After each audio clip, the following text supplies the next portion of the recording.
Hello guys, Merry Christmas po sa lahat. Pero bago yun, meron ako ipapakita sa inyo guys. Kita nyo naman. Yun oh.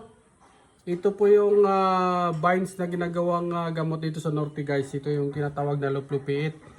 Hinahaluan lang siya ng gin. Oh, Ginebra San Miguel, baka naman.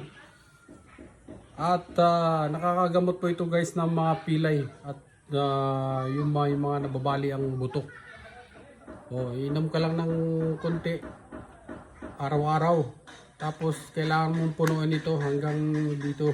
Pantay doon sa halamang gamot sa luplupiit para hindi po siya madaling masira guys. Para tumagal siya ng mahabang panahon.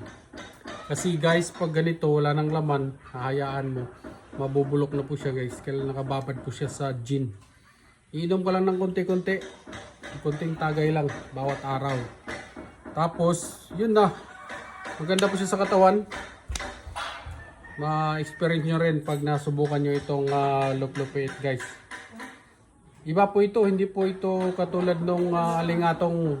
Ito po vines po, ang alingatong puno po yun guys. Maganda rin po yun, maganda din po yun sa katawan yung alingatong. Pero ito, the best po sa may mga pilay at may mga balimbuto. Ito po yung tinatawag na luplupiit dito sa Norte. Yun oh, kita nyo naman.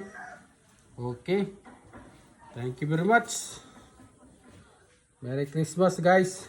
And advance Happy New Year. Babu.